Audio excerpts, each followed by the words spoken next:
जय श्री कृष्णा, वंदे मातरम। सांगा क्लासेस में स्वागत है आपका। मोस्ट वेलकम सभी का। राजस्थान जीके की क्लास में हमारा जो त्योहार टॉपिक चल रहा है उसकी आज लास्ट क्लास है। ये मैंने लगभग पूरा आपको डिटेल में पढ़ाया सारा चीजें। और आज जो अन्य धर्म के, अन्य समाज के पर्व बचे हैं उनकी मैं चर्चा करूंगा। और पहले वाले जो डिटेल में थे वो भी क्लियर कर लिए, इनमें जो डिटेल होगी उसकी भी मैं चर्चा करूंगा। सबसे पहले हम बात करते हैं कि जैन पर्व, सिख पर्व, सिंधी पर्व और ईसाई पर्व से रिलेटेड आपके यहां से क्वेश्चन बनेगा। यहां पर थोड़ा स्पेस कम था तो मैंने मुस्लिम पर्व लास्ट में डाल दी, क्योंकि मुझे उनके हिजरी सन भी पढ़ाने हैं। तो हिजरी सन के अकॉर्डिंग उनके प्रश्न बनते हैं मुस्लिम संप्रदाय से रिलेटेड। तो वो चीज जो मैंने थोड़ा सा लास्ट में दिया उसको अच्छे से डिटेल। तो यहां पर आपके सामने 4 समाज के पर्व लिखे हुए, यहां से एक क्वेश्चन आपका फाइनल है। एक क्वेश्चन फाइनल का मतलब ये हो गया कि थोड़ा सा आप देखें कि जैन समाज के और भी पर्व होंगे। जैसे हिंदू समाज में आए दिन बहुत सारे पर्व आते हैं, लेकिन हमें वो एग्जाम में आते वही चीज पढ़नी पड़ती है। तो यहां पर भी अलग अलग पर्व जो है आपको बस इनको याद रखना है कि कौन सा पर्व किस समाज का है। एक क्वेश्चन आपका यहां से मिलेगा 100%। एक प्रश्न जो मिलेगा वो क्या मिलेगा आपको, 4 ऑप्शन में से कोई भी। जैसे फॉर एग्जाम्पल अब मैं चर्चा करता हूं, एक ऑप्शन जैसे आपको इसमें से दे दिया, एक ऑप्शन इसमें से दे दिया, एक ऑप्शन इसमें से दे दिया, एक और इन्हीं में से दे दिया। आपसे पूछेगा निम्न में से कौन सा जैन समाज का पर्व है, निम्न में से कौन सा सिख समाज का पर्व है, कौन सा सिंधी समाज का पर्व है। और बाकी जो 3 पर्व है, इन 3 पर्वों में जैसे आपके मुस्लिम संप्रदाय हो गया, हिंदू संप्रदाय हो गया, और एक आपके बच गया ईसाई क्रिश्चियन। तो इनसे रिलेटेड अगर आपसे पूछेगा तो आप इनकी लैंग्वेज, जो त्योहार है, पर्व है, उसकी लैंग्वेज पकड़ के ही समझ जाओगे कि इस धर्म का है। इनमें थोड़ा चक्कर पड़ जाता है, तो ये थोड़ा सा आप रट लेना। जैसे हम बात करते हैं कि जैन समाज में पर्युषण पर्व है, महावीर जयंती, इनको मैं डिटेल में भी पढ़ाने वाला हूं। क्वेश्चन कहां से बनेगा, रोट तीज, सुगंध दशमी, पड़वा ढोक और ऋषभ जयंती, ये सारे जैन समाज के पर्व है। और लोहड़ी, बैसाखी, ठीक है, गुरु नानक जयंती और गुरु गोविंद सिंह जयंती, ये भी है सिख समाज के पर्व है। चालीहा महोत्सव, इसको 40वां भी कह सकते हैं, चेटीचंड या झूलेलाल जयंती, चेटीचंड या झूलेलाल जयंती है। उसके बाद असुचंड पर्व और बड़ी सातम, जिसको थदड़ी भी कहते हैं। तो ये आपके हो गए किनके, सिंधी पर्व हो गए। Christmas, Easter, Good Friday, Ascension Day, ये जो क्वेश्चन पूछे जाते हैं इनका एक अंतर करने का 2 नंबर का प्रश्न आता है, आपको गलत नहीं करना है। उसके बाद हम चर्चा करेंगे, सबसे पहले जैन समाज की बात करते हैं हम लोग। सबसे पहले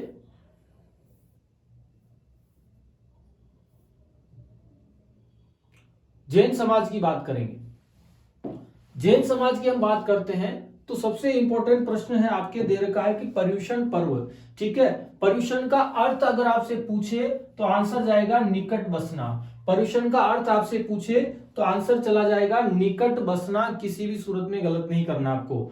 ये पर्युषण पर्व की वैसे तिथि नहीं पूछी जाती है, लेकिन आपसे कहां से प्रश्न बनेगा वो मैं भी चर्चा करूंगा। भाद्रपद कृष्ण 12 से चालू होकर के भाद्रपद शुक्ल पंचमी तक, ठीक है ना। भाद्रपद महीने में जो है भाद्रपद कृष्ण 12 से भाद्रपद शुक्ल पंचमी तक जो है पर्युषण पर्व चलता है। जैन संप्रदाय का पवित्र जो है और महत्वपूर्ण उत्सव माना जाता है। कौन से संप्रदाय का, जैन संप्रदाय का। एक प्रश्न आपके यहां से बनता है। इस उत्सव का अंतिम दिन ये आपके भाद्रपद शुक्ल पंचमी अंतिम दिन होता है। इसको संवत्सरी पर्व के रूप में भी माना जाता है। तो संवत्सरी पर्व के रूप में भी इसको मानते हैं। जैन समाज के सभी लोग अपनी गलतियों के लिए क्षमा याचना करते हैं। इस कारण ये एग्जाम के हिसाब से बहुत इंपॉर्टेंट है। इसे क्षमावाणी पर्व या महापर्व भी कहते हैं, या इसको हम और कह सकते हैं क्षमा याचना पर्व। क्या बोलते हैं, क्षमा याचना पर्व भी कहते हैं। तो ये क्वेश्चन गलत नहीं करना है आपको, अच्छी मेहनत करनी है, अच्छे मार्क्स लाने हैं। तो एक एक चीज आपको ध्यान रखनी है। तो पर्युषण पर्व जैन समाज का है, और जैन समाज में भी 2 समाज है, दिगंबर और जैन श्वेतांबर। तो ये श्वेतांबर जो है वो ज्यादा इसको मानते हैं। ओके, ठीक है। ऐसा दिगंबर और श्वेतांबर का प्रश्न नहीं बनता है कि कौन से वाले इसको मानते, लेकिन आपको ये ध्यान रखना, इसको पर्युषण का अर्थ निकट बसना होता है, और महापर्व क्षमावाणी पर्व कहते हैं। जैन संप्रदाय का महत्वपूर्ण सोय और क्षमा याचना पर्व थोड़ा सा ध्यान रख लेना। इसके बाद आगे हम चर्चा करें तो ऋषभ जयंती जो मनाई जाती है वो चैत्र कृष्ण नवमी को मनाते हैं। ऋषभ जयंती कब मनाते हैं? चैत्र कृष्ण नवमी को मनाते हैं। इंपॉर्टेंट प्रश्न बनेगा आपके, और मैं आपको नॉलेज के लिए बता देता हूं, ऋषभ जयंती के दिन राजस्थान में, ठीक है, एक फेमस मंदिर है, बहुत प्रसिद्ध मंदिर है, उस मंदिर का नाम है, ठीक है, ऋषभ देव मंदिर। क्या नाम है? ऋषभ देव मंदिर जो है राजस्थान में, ये ऋषभ देव है, इन्हीं का एक नाम और है केसरिया नाथ जी। क्या है? केसरिया नाथ जी जो है, क्योंकि इनके मंदिर में सर्वाधिक केसर चढ़ाई जाती है। ठीक है, एक ये हो गया, इन्हीं की काले पत्थर की मूर्ति है, काले संगमरमर की मूर्ति, इसीलिए इनको लोग काला जी कहते हैं। क्या कहते हैं? काला जी कहते हैं। एक प्रश्न ये हो गया। उसके बाद इनका मंदिर दुलेव गांव में है, इसलिए इनको बोलते हैं दुलेव का धनी। क्या बोलते हैं? दुलेव का धनी। इनका जो मंदिर है दुलेव गांव में है। कहां पर है दोस्तों? दुलेव गांव में है, और दुलेव गांव जो है जिला उदयपुर लगता है। जिला क्या लगेगा? उदयपुर। तो यहां पर ऋषभ जयंती के दिन बहुत बड़ा मेला बढ़ता है। चैत्र कृष्ण अष्टमी नवमी को मेला बढ़ता है, और राजस्थान में ऋषभ देव का सबसे बड़ा मेला यहीं पर बढ़ता है। आपका प्रश्न गलत नहीं होना चाहिए, ठीक है, गलत नहीं करें, अच्छे से समझ के जाएं। इनको केसरिया नाथ जी बोलते हैं, सर्वाधिक केसर चढ़ाई जाने के कारण। तो आज की तारीख वहां पे ऋषभ देव के नाम से ये मंदिर फेमस नहीं है, केसरिया नाथ जी के नाम से फेमस है। भील लोगों के आराध्य देव माने जाते हैं। किनके? भीलों के आराध्य देव माने जाते हैं, और भील लोग इनकी चढ़ी हुई केसर का पानी पीने के बाद में झूठ नहीं बोलते हैं। ये भी एग्जाम में प्रश्न बनता है। ओके, ठीक है। उसके बाद मैं बात करूं महावीर जयंती। कौन सी है? महावीर जयंती है। इसका भी बहुत अच्छा, मैं इसके बारे में पहले ऑलरेडी जयंती के बारे में चर्चा कर चुका हूं।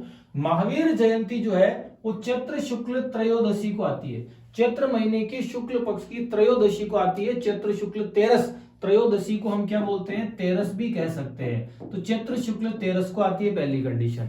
जैन तीर्थंकर कौन से नंबर के थे? 24वें नंबर के तीर्थंकर थे। महावीर स्वामी के जन्मोत्सव के रूप में मनाते हैं इसको, और इस तिथि को राजस्थान में महावीर जी का स्थान है करौली में, ठीक है, विशाल मेला बढ़ता है। 4 दिवसीय मेला बढ़ता है। कौन कब बढ़ता है? कितने दिन तक? 4 दिन तक मेला बढ़ता है। और ये महावीर जी का मेला बहुत फेमस है। राजस्थान में जैन समाज का सबसे बड़ा मेला है। ये लक्खी मेला है, सांप्रदायिक सद्भावना का मेला है, और सभी धर्मों के लोग यहाँ पर आते हैं। तो महावीर जयंती की आपको ये डेट पूछी जाती है, ये विशेष तौर से ध्यान रखना, एग्जाम में पूछा जाता है। उसके बाद हम बात करें रोड तीज। रोड तीज का सिर्फ डेट पूछेगा, या आपसे पूछेगा रोड तीज कौन से संप्रदाय से रिलेटेड है। तो रोड तीज जो जिस संप्रदाय से रिलेटेड है वो जैन संप्रदाय पढ़ रहे हैं हम लोग। तो जैन संप्रदाय का त्योहार है, भाद्रपद शुक्ल तृतीया को मनाई जाती है। और आपको ध्यान होगा इसके जस्ट एक दिन बाद हिंदू समाज में गणेश चतुर्थी मनाते हैं। इसके जस्ट एक दिन बाद, यानी भाद्रपद शुक्ल चतुर्थी को। उसके एक दिन बाद भाद्रपद शुक्ल पंचमी को क्या मनाया जाता है? ठीक है, आपको ध्यान होगा एक समाज के लिए, मैंने कल इसकी पिछले वाली क्लास में पढ़ाया था, ठीक है, माहेश्वरी समाज में, किसमें? माहेश्वरी समाज में जो है रक्षाबंधन का त्योहार मनाया जाता है भाद्रपद शुक्ल पंचमी को। क्या समझ आ गया क्या? तो ये अपने को ध्यान रखना है। सुगंध दशमी, इस दिन जो है, पहले हम बात करते हैं रोड तीज में खीर और रोट बनाए जाते हैं। खीर व रोट बनाए जाते हैं और खाए जाते हैं, और मिलने वालों को भी खिलाए जाते हैं। जैसे हिंदू समाज में आपको ध्यान होगा शीतला सप्तमी अष्टमी मनाते हैं, फिर मिलने वालों को सबको बुला बुला के ओलिया पिलाते हैं। ठीक है, भुजिया पापड़ी तो बच्चे ही खा जाते हैं, कुछ बचता तो है नहीं, लास्ट में बचा तो ओलिया बचता है, चरका और मीठा ओलिया। ठीक है ना, तो ये जो है बनाए जाते हैं। सुगंध दशमी की बात करते हैं तो भाद्रपद शुक्ल दशमी को मनाई जाती है। इसका भी डेट प्रश्न बनता है, आपसे डायरेक्ट पूछेगा सुगंध दशमी कौन से संप्रदाय से रिलेटेड है? तो जैन संप्रदाय से। भाद्रपद शुक्ल दशमी, और आपको ध्यान होगा इस दिन राजस्थान में तेजा दशमी भी आती है, तेजा जी का मेला भी बढ़ता है। इसके बाद आपको ध्यान होगा खेजड़ली वृक्ष मेला जोधपुर में भी बढ़ता है। अमृता देवी विश्नोई की स्मृति में विश्व का एकमात्र खेजड़ली वृक्ष मेला वो भी इसी डेट को पड़ता है। और जैन समाज में सुगंध दशमी के दिन जो है क्या किया जाता है, मंदिरों को पवित्र किया जाता है, मंदिरों को सुगंधित करके वहां पर द्रव्य सुगंधित आदि से उनको अच्छा व्यवस्थित साफ सुथरा किया जाता है और पूजा पाठ की जाती है। तो ये सुगंध दशमी मनाई जाती है। पड़वा ढोक में सिर्फ इतना सा ध्यान रखना कि एक क्षमा याचना पर्व है, एक क्षमा याचना पर्व। जैन समाज का पर्युषण पर्व भी आया था, अभी ऊपर पर्युषण पर्व आया था, तो वो भी क्षमा याचना पर्व है। लेकिन जब मैंने आपसे चर्चा की थी जैन समाज में दो तरीके के, एक श्वेतांबर और एक दिगंबर जैन होते हैं, तो उसको श्वेतांबर जैन ज्यादा मानते हैं और इसको दिगंबर जैन ज्यादा मानते हैं। बस आज तक कभी ऐसा श्वेतांबर दिगंबर का प्रश्न आपके नहीं बना है। तो आप तो बस इतना सा ध्यान रखें कि पड़वा ढोक और जो है पर्युषण पर्व दोनों क्षमा याचना से रिलेटेड है और दोनों जैन समाज से रिलेटेड है। तो ये आपका प्रश्न गलत नहीं होना चाहिए, अच्छे से करके आए, ठीक है। इसके बाद मैं सिख समाज के पर्व की बात कर रहा हूं। कौन से समाज की? सिख समाज के पर्व का क्वेश्चन क्या बनता है उसकी भी हम चर्चा करेंगे। सिख समाज के त्योहार में सबसे इंपॉर्टेंट है लोहड़ी। एग्जाम में प्रश्न डायरेक्ट बनता है, लोहड़ी कौन से संप्रदाय का है? तो सिख समाज का है। हर साल 13 जनवरी को मनाते हैं। मकर संक्रांति के एक दिन पहले यानी उसके पूर्व की संध्या को लोहड़ी मनाते हैं। कौन सी खुशी में? नई फसल की खुशी में। तो नई फसल की खुशी में सिख समाज का पर्व मनाया जाता है। 13 जनवरी इसकी डेट फिक्स है। फिर आता है बैसाखी। क्या आता है? बैसाखी। तो बैसाखी जो है 13 अप्रैल को, हर साल 13 अप्रैल को मनाया जाता है। कब मनाया जाता है? 13 अप्रैल को मनाया जाता है। बहुत इंपॉर्टेंट प्रश्न है, इसकी भी डेट है। हिंदी कैलेंडर के अनुसार चैत्र वैशाख ज्येष्ठ आषाढ़ का इस हिसाब से महीना नहीं चलेगा, इसमें 13 अप्रैल डेट फिक्स है। क्यों है? इसका कारण सुने। क्योंकि इस दिन सिखों के 10वें नंबर के गुरु थे और उनका नाम था गुरु गोविंद सिंह। कौन थे?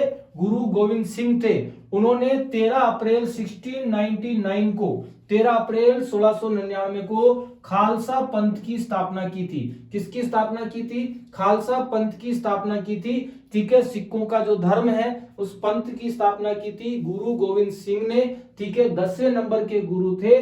13 अप्रैल 1699 को की, इसीलिए तब से ये बैसाखी पर्व मनाया जाने लगा। तो बैसाखी पर्व सिखों का है क्योंकि अप्रैल में बैसाख महीना आता है, ये ध्यान रखना, ओके। उसके बाद गुरु नानक जयंती। खालसा के और भी अर्थ निकलते हैं, आपको बताएंगे। एक खालसा, देखो खालसा के जीके में 3 अर्थ निकलते हैं। एक खालसा तो है सिखों का पंथ, दूसरा आपके खालसा का अर्थ निकलता है कि राजकीय भूमि, सरकारी भूमि या राज्य की भूमि। उस समय ऐतिहासिक काल में जो सरकारी भूमि होती थी उसको भी खालसा भूमि कहा जाता था। एक खालसा का एक अर्थ और निकलता है, राजस्थान में एक दादू संप्रदाय आपने पढ़ा होगा, और राजस्थान में जो दादू संप्रदाय है, संत दादू दयाल ने दादू संप्रदाय की स्थापना की थी, जिसकी प्रधान पीठ नारायणा या नरेना जयपुर में है। वह उस प्रधान पीठ की उन्होंने स्थापना की। लेकिन जब संत दादू दयाल नहीं रहे तो उनके जो शिष्य परंपरा चली, उन्होंने फिर दादू संप्रदाय को अलग अलग 5 भागों में बांट दिया, जिनमें एक नागा सा जो है खालसा वर्ग हो गया, एक खाकी वर्ग हो गया, एक उत्तरादे वर्ग हो गया, ठीक है, और एक विरक्त हो गया और एक नागा हो गया। तो ये 5 भागों में, तो खालसा एक दादू संप्रदाय का वर्ग भी है, खालसा एक राजकीय भूमि को भी कहते हैं, और खालसा एक क्या है, ठीक है, सिखों का पंथ भी है। एग्जाम में क्या पूछे उसी के अकॉर्डिंग आपको उत्तर करना है, गलत नहीं करना है, ये विशेष तौर से ध्यान रखें, ठीक है। आगे बात करते हैं गुरु नानक जयंती। गुरु नानक जयंती का बहुत बढ़िया प्रश्न बनता है, कब आती है? तो कार्तिक पूर्णिमा को गुरु नानक जयंती मनाई जाती है। इंपॉर्टेंट है, एक दिन मैंने आपको क्लास ली थी मेलों की, उसमें मैंने कार्तिक पूर्णिमा से रिलेटेड काफी चीज बताई। कार्तिक पूर्णिमा को पुष्कर मेला भी बढ़ता है, पुष्कर अजमेर में। कार्तिक पूर्णिमा को कपिल मुनि का मेला भी बढ़ता है, कोलायत बीकानेर में। कार्तिक पूर्णिमा को ठीक है, ये आपके चंद्रभागा पशु मेला झालरापाटन झालावाड़ में, वो भी कार्तिक पूर्णिमा को बढ़ता है। उसके बाद 12 जिले में 12 में एक मेला है कपिल धारा का मेला, वो भी कार्तिक पूर्णिमा को पड़ता है। और एक कार्तिक पूर्णिमा को गुरु नानक जयंती भी मनाई जाती है। तो ये कार्तिक पूर्णिमा से रिलेटेड आपके प्रश्न बनते हैं, प्रश्न गलत नहीं करना है। उसके बाद गुरु गोविंद सिंह जो सिखों के 10वें नंबर के गुरु थे, जिन्होंने 13 अप्रैल 1699 को खालसा पंथ की स्थापना की थी, उनकी जयंती भी मनाई जाती है पौष शुक्ल, ठीक है, सप्तमी को जो है गुरु नानक जो है सिंह जयंती मनाई जाती है। हो गया, पौष शुक्ल सप्तमी को मनाई जाती है। तो ये इतना डिटेल में नहीं पूछेगा, लेकिन ये दोनों बहुत इंपॉर्टेंट है, आपको गलत नहीं करना है।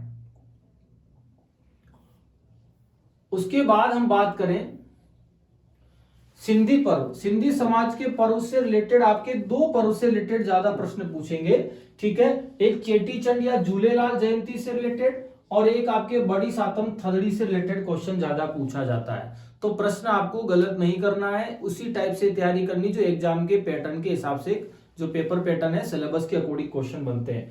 तो हम बात करें चालीहा महोत्सव, या इसको कहीं कहीं 40वां महोत्सव भी लिखा हुआ मिल जाता है। इसका कारण क्या है, इसके पीछे रीजन क्या है, वो ध्यान से सुनना।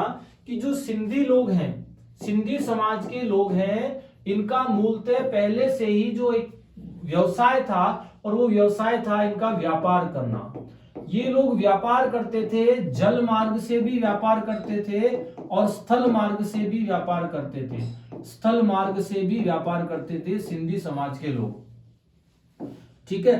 स्थल मार्ग से भी व्यापार करते थे, दोनों मार्ग से व्यापार। इनको काफी नुकसान होता था, कभी कभी जल मार्ग से जो है चक्रवात आ गया, तूफान आ गया, इनके जहाज वगैरह डूब जाया करते थे। स्थल मार्ग से लुटेरे लूट लिया करते थे। और उसके बाद, ठीक है, अफगानिस्तान साइड में जो है एक शासक था, उसका नाम था मृग शाह। क्या नाम था? मृग शाह। ये जो शासक था, इसके लोगों पर बहुत ज्यादा अत्याचार थे, तो इससे भी परेशान थे। तो सिंधी लोगों ने, कहा जाता है कि जल के देवता कौन थे? वरुण देवता। जल के देवता किसको माना गया? वरुण देवता। इनके लिए व्रत रखा, इनसे प्रार्थना की, साहब आप आए, अवतार लेवे, जो भी लेवे, हमारी रक्षा करें, हमारा सहयोग करें। तो जल के देवता वरुण ने अवतार लिया, और इन्होंने इसके लिए 40 दिन तक व्रत रखा था। यानी कि सिंधी लोगों ने इन सभी समस्याओं के निवारण के लिए 40 दिन तक जो है वो व्रत रखा था, और इसी कारण फिर वरुण देवता ने अवतार लिया, ऐसा माना जाता है। तो इसीलिए आज, तब से लेकर आज तक जो है, हर साल जुलाई से अगस्त तक 40 दिन तक जो है चालीहा महोत्सव मनाने की परंपरा है। ओके, ठीक है। अगला है आपके चेटीचंड या झूलेलाल जयंती। चेटीचंड या झूलेलाल जयंती का प्रश्न भी आपके अच्छा बनता है।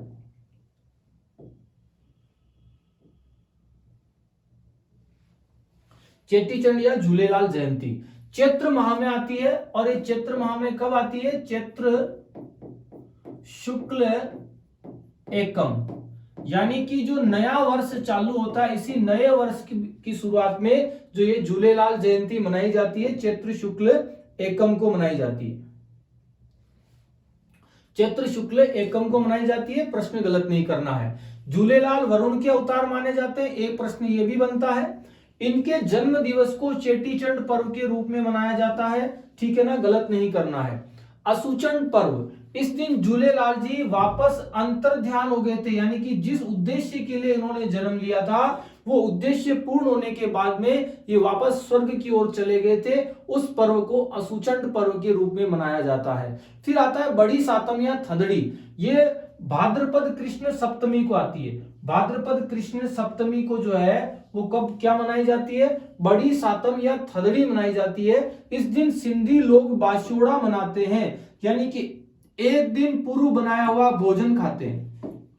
जैसे हिंदू समाज में शीतला सप्तमी के दिन बनाया हुआ भोजन अष्टमी के दिन खाया जाता है, उसको बाशोड़ा कहते हैं। ओके, उसी प्रकार भाद्रपद कृष्ण सप्तमी, और आपको ध्यान होगा भाद्रपद कृष्ण छठ को ऊब छठ या हल छठ आती है।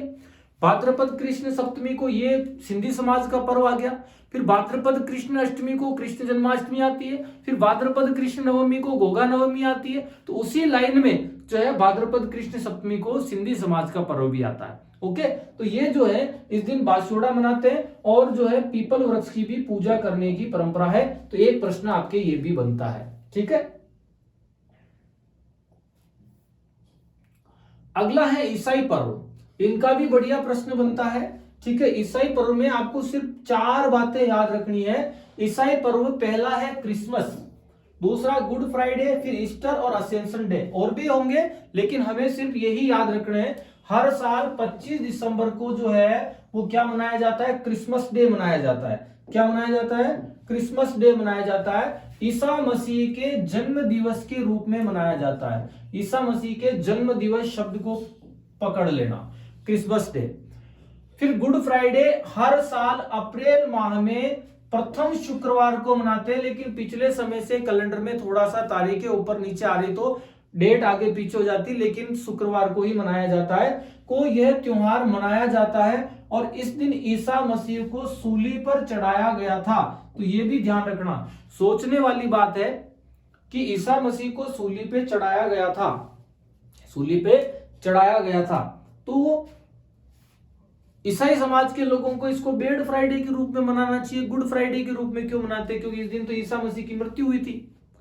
तो देखो कभी कभी क्या होता है ना, जो व्यक्ति समाज के लिए, लोगों के लिए अच्छा काम कार्य करते हैं और उस दिन अगर उनकी डेथ हो गई किसी भी कारण से, तो हमारे समाज के लोग उसको अच्छा दिन के रूप में पूजेंगे, मानते हैं, क्योंकि ईसा मसीह ने लोगों को जो है उनका जीवन उद्धार करने के लिए, उनको सही मार्ग पर लाने के लिए, जो समाज में कुरीतियां थी, जो भ्रष्टाचार थे, उनसे लोगों को अवगत कराया, उनको ज्ञान दिया। तो इसीलिए लोग डाइवर्ट हुए। ठीक है, मतलब बुराइयों की तरफ नहीं गए, अच्छाइयों की तरफ लौटे। लेकिन किसी कारणों से उनके ऊपर देशद्रोह, राजद्रोह का आरोप लगा के उनके साथ में जो घिनौना काम किया गया था, ठीक है, उनको जो है मृत्यु की सजा दी गई थी एक तरह से। फिर भी वो मरते मरते उन्होंने कहा था कि हे ईश्वर, ठीक है, ये बहुत बड़ी भूल कर रहे हैं, इनको माफ करना। ठीक है ना, तो इनको मानने वाले लोगों ने कहा इन्होंने हमारे लिए बलिदान दिया है, हमारे लिए जो है ये खुशी खुशी सूली पे चढ़ गए, इसलिए इस दिन को हम बुरा दिन नहीं मानेंगे, इसको बुरा दिन नहीं बोलेंगे, इसलिए इसको गुड फ्राइडे बोला गया है, ये ध्यान रखना। फिर आता है ईस्टर। अप्रैल माह के शुक्रवार को जब मनाते हैं तो उसके अगले दिन शनिवार आता है, उसके एक और अगले दिन गुड फ्राइडे के बाद वाले रविवार आता है, दूसरे दिन रविवार को आता है, उसको ईसाई समाज के लोग ईस्टर के रूप में मनाते हैं। क्यों मनाते हैं? क्योंकि कहा जाता है कि इस दिन ईसा मसीह पुनर्जीवित हो गए थे। क्या हो गए थे? पुनर्जीवित। जैसे कहा जाता है कि ईसा मसीह को जब सूली पे लटकाया गया था, उनकी डेथ हो गई। जब डेथ हो चुकी थी ईसा मसीह की, तो कहा जाता है कि 2 दिन बाद जब संडे आया, यानी कि शुक्रवार को किया था जो उनको मृत्यु हुई, उसके 2 दिन बाद जो है वो अपने शिष्यों को हुबहू रूप में वापस दिख गए, और जो शिष्यों को दिखे उन शिष्यों को उन्होंने ज्ञान दिया। जब ज्ञान दिया तो लोगों ने उनको और मानना चालू कर दिया। तो जब वापस हुबहू दिख गए तो उनको पुनर्जन्म के रूप में वो किसको माना गया? ईस्टर। तो ध्यान रखना, क्रिसमस डे का संबंध हो गया जन्म से रिलेटेड हो गया, क्रिसमस डे का संबंध इनका जन्म से रिलेटेड हो गया, इसका संबंध इनका मृत्यु से रिलेटेड हो गया। संबंध किससे रिलेटेड हो गया? मृत्यु से रिलेटेड हो गया। और इनका संबंध जो है पुनर्जन्म से हो गया। किससे हो गया? पुनर्जन्म से हो गया, पुनर्जन्म से हो गया। ठीक है, असेंशन डे कहा जाता है कि जब इन्होंने पुनर्जन्म लिया, लोगों को 40 दिन तक ज्ञान दिया और 40 दिन ज्ञान होने के बाद पुनः वापस स्वर्ग की ओर लौट गए। जब स्वर्ग की ओर लौट गए तो उसको असेंशन डे के रूप में मनाते हैं। तो देखो, ईस्टर यानी पुनर्जन्म के 40 दिन बाद ये ईसा मसीह स्वेच्छा से स्वर्ग की ओर लौट गए, तो ईसाई समाज द्वारा हर्षोल्लास के साथ ये पर्व मनाया जाता है। तो ये प्रश्न भी आपके बनता है, थोड़ा सा देख लेना। मैं आपसे सबसे रिक्वेस्ट कर रहा हूं, ऐसे प्रश्न हम पढ़ के नहीं जाते हैं, बहुत सारे लोग इन चीजों को पढ़ाते भी नहीं है। जब 2 नंबर का प्रश्न हमारे पेपर में आ जाता है ना, तब हम सोचते हैं कि भैया ये कहाँ चूक हो गई, क्योंकि 2 नंबर आपके लिए मायने रखता है। तो एक एक चीज पढ़ के जाएं, मैं उसी चीज पर थोड़ा फोकस कर रहा हूं, आपका प्रश्न गलत नहीं होना है। अब मुस्लिम समाज के पर्व जो हैं, इसको मैं थोड़ा सा आपको समझा देता हूं कि मुस्लिम समाज में हिजरी सन, कौन सा सन है? हिजरी सन के 12 महीने होते हैं। हिजरी सन में कितने महीने होते हैं? 12 महीने होते हैं। और 12 ही महीने को मैंने यहां पर जो है लिख दिया है आपके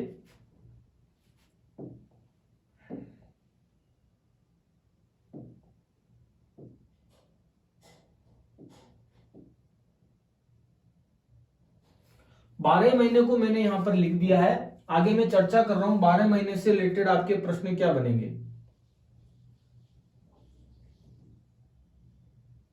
12 महीने से रिलेटेड प्रश्न क्या बनेंगे। सबसे पहला महीना मुहर्रम आता है, इसका प्रश्न क्या बनेगा, ध्यान से सुनना।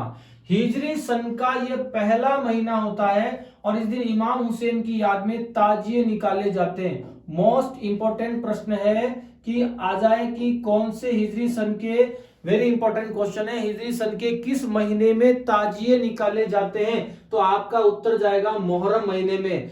फर्स्ट ग्रेड टीचर के पेपर में एक बार क्वेश्चन आया हुआ है हिस्ट्री सब्जेक्ट के पेपर में कि हिजरी सन का पहला महीना कौन सा था, तो ऐसा भी पूछा जा सकता है। तो पहला महीना मुहर्रम है, ताजिए निकाले जाते हैं। एक्स्ट्रा चीज मैं बता देता हूं, यहां पर जब ताजिए निकाले जाते हैं तो यहां पर 2 वाद्य आपको ध्यान रखने हैं। एक तो आपको ध्यान रखना है, राजस्थान जीके में पढ़ते हैं तो एक ताशा वाद्य सबसे ज्यादा बजाया जाता है और एक वाद्य बजाया जाता है, झांझ वाद्य बजाया जाता है।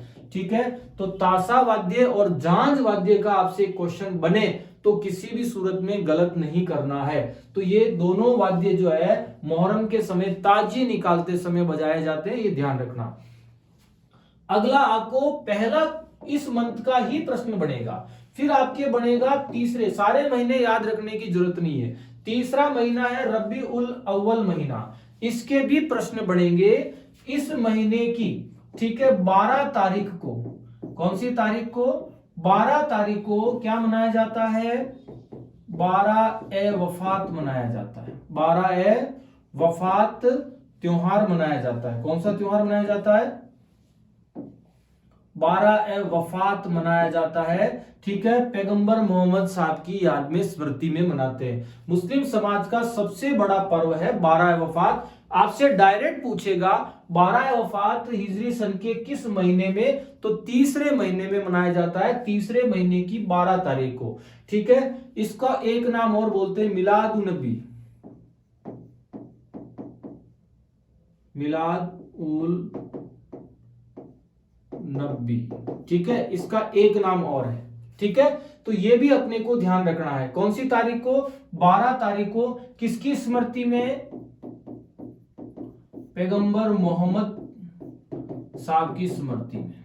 क्या मेरी बात समझ गई, जो आप मक्का मदीना का जानकारी रखते हैं इतिहास, उससे रिलेटेड है। तो ये 12 वफात मनाया जाता है। दो आपके स्टार्टिंग के 4 महीनों में 2 महीने ही याद रखने आपको। ओके, उसके बाद में आगे चर्चा कर रहा हूं।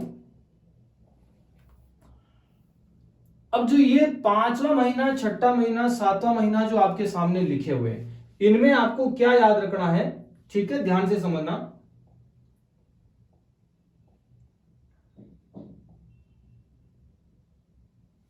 इसमें आपको क्या याद रखना है, ठीक है ना। जमादी उल अव्वल का प्रश्न नहीं बनता है, जमादी उल सानी का प्रश्न नहीं बनता है, और रज्जब महीने को एनी हाउ रट के चले जाना मोस्ट इंपॉर्टेंट है। क्वेश्चन क्या बनते हैं वो ध्यान से समझना। रज्जब महीने के प्रश्न क्या बनते हैं। रज्जब महीने का पहला प्रश्न बनता है रज्जब महीने की 1 से 6 तारीख तक, 1 से 6 तारीख तक जो है अजमेर में, कहां पर, अजमेर में ख्वाजा मोइनुद्दीन चिश्ती का उर्स बढ़ता है। किनका बढ़ता है, ख्वाजा मोइनुद्दीन चिश्ती। ठीक है, इनको ख्वाजा साहब भी बोलते हैं। ठीक है, गरीब नवाज भी कहते हैं। इनका जो है चिश्ती का क्या बढ़ता है, उर्स बढ़ता है, जिसको आप अपनी भाषा में मेला भी कहते हो। क्या कहते हो, इनको अपनी भाषा में हम मेला भी कह सकते हैं। तो इनका उर्स भरता है, ये विशेष तौर से ध्यान रखना, पहला क्वेश्चन। दूसरा क्वेश्चन, जो इनका उर्स भरा अभी 2024 का, 2024 में जो इनका उर्स भरा था, जिसको आप मेला कहते हो, ये उर्स भरा था 812वें नंबर का। कौन से नंबर का, 812वां उर्स भरा था अभी 2024 में। ओके, तीसरा प्रश्न है, जो ख्वाजा साहब आए थे, ख्वाजा साहब के दो प्रश्न बता देता हूं। अगर आपसे पूछे किनके साथ आए तो मोहम्मद गोरी के साथ आए थे। किसके साथ आए थे? मोहम्मद गोरी के साथ जो है ये भारत आए थे। गोरी के साथ कहां पर आए थे? भारत आए थे। एक क्वेश्चन ये बनता है। क्या मेरी बात समझ गई? उसके बाद दूसरा प्रश्न बनता है कि किसके समकालीन थे। ख्वाजा साहब जो है किसके समकालीन थे, तो एक प्रश्न आपके ये भी बनता है। तो ख्वाजा साहब जो समकालीन थे वो समकालीन किसके थे? अच्छा प्रश्न बनता है। तो आंसर जाएगा आपके पृथ्वीराज चौहान तृतीय के समकालीन थे। किसके समकालीन थे? पृथ्वीराज चौहान तृतीय के समकालीन थे। पृथ्वीराज चौहान शासक थे, पृथ्वीराज चौहान तृतीय यानी थर्ड, इनके समकालीन थे। एक प्रश्न आपके ये भी बनता है। तो ये आपके इन महीनों में से सिर्फ आपको 7वें नंबर का महीना ही याद रखना है। ठीक है, अगर कंपटीशन की तैयारी कर रहे हो तो बाकी महीनों के क्वेश्चन नहीं बनेंगे। अब बात करते हैं रमजान महीने, ठीक है, शव्वाल महीना, जिलकाद महीना और जिलहिज महीना, इनके प्रश्न कैसे बनेंगे वो ध्यान रखना। रमजान महीने का एक ही प्रश्न बनता है। इनका पवित्र महीना माना जाता है। कौन सा महीना? पवित्र महीना माना जाता है। और इस दिन मुस्लिम संप्रदाय में 30 रोजे रखे जाते हैं। कितने रोजे रखे जाते हैं? जिनको आप व्रत कहते हो, 30 रोजे रखे जाते हैं। अब 30 रोजे रखने के बाद, रमजान महीने के बाद 30 दिन का रोजे रखने के बाद शव्वाल महीने की पहली तारीख को चांद दिखता है। चांद दिखने के बाद ईद उल फितर या मीठी ईद या सिवैयों की ईद मनाई जाती है। अगर 1 तारीख को चांद नहीं दिख रहा है, 2 तारीख को दिख रहा है, तो 2 तारीख को मीठी ईद मनाई जाएगी। तो ये शव्वाल महीने की, कौन से महीने की? शव्वाल महीने की, ठीक है, पहली तारीख को, देखो यहां पर मैं लिख रखा बिल्कुल भी, रमजान माह में 30 रोजे करने के बाद पहली शव्वाल माह की, ठीक है, पहली तारीख को शुक्रिया के तौर पर जो है वो त्योहार मनाया जाता है। वो कौन सा त्योहार मनाया जाता है? ईद उल फितर मनाया जाता है। ठीक है, मीठी ईद मनाई जाती है या सिवैयों की ईद मनाई जाती है। आपसे पूछे कौन से महीने में, तो शव्वाल महीने में क्वेश्चन बन सकता है। उसके बाद जिलकाद महीना याद नहीं रखना है, 12वें नंबर का महीना आपको याद रखना है। 12वें महीने का, इसको 12वें महीने में कौन सा त्योहार मनाया जाता है? ईद उल जुहा, जिसको बकरा ईद भी कहते हैं, इसको कुर्बानी का त्योहार भी कहा जाता है। तो आपसे पूछेगा ईद उल जुहा या बकरा ईद हिजरी सन के किस महीने में मनाया जाता है, तो आंसर याद रखना 12वें महीने में, जिलहिज महीना। एक चीज और नॉलेज के लिए बता दूं, जिस प्रकार हिंदू संप्रदाय में तीर्थ यात्रा करने की परंपरा है, कि चारों धाम जाने की परंपरा है, चारों धाम जाकर के फिर पुष्कर जाने की परंपरा है, उसी प्रकार मुस्लिम संप्रदाय में भी कहा जाता है जीवन में जितनी बार जाओ कोई प्रॉब्लम नहीं, लेकिन जीवन में एक बार हज की यात्रा भी की जाती है। किसकी यात्रा की जाती है? हज की यात्रा की जाती है। सऊदी अरब में मक्का मदीना जाते हैं तो हज की यात्रा की जाती है। तो हज की यात्रा का परंपरा भी वो कौन से महीने में जाते हैं? तो 12वें नंबर के महीने में जाते हैं। तो ये अपने को ध्यान रखना है। आशा करता हूं मेरी क्लासें जो है आपको अच्छे से समझ में आ रही होगी। जहां पर भी आपको लगे कि डाउट लगे तो आप मुझे शेयर करें, सारी चीजें मैं क्लियर कराऊंगा। आज की क्लास आपके लिए एग्जाम में 2024 में जो एग्जाम होने वाले हैं उनमें बहुत फायदे, मतलब एक तरह से मैंने सब कुछ लेटेस्ट जो भी चीजें है वो कवर करवाई, आपको बेनिफिट होगा। आप नोट्स बना लें, अच्छे से लिखें, जहां भी डाउट लगे मुझे शेयर करें। Okay, thank you. आज की क्लास कैसी लगी मुझे फीडबैक जरूर दें। इसी आशा के साथ अगली क्लास में मिलूंगा। ठीक है, थैंक यू, जय श्री कृष्णा, बहुत बहुत धन्यवाद।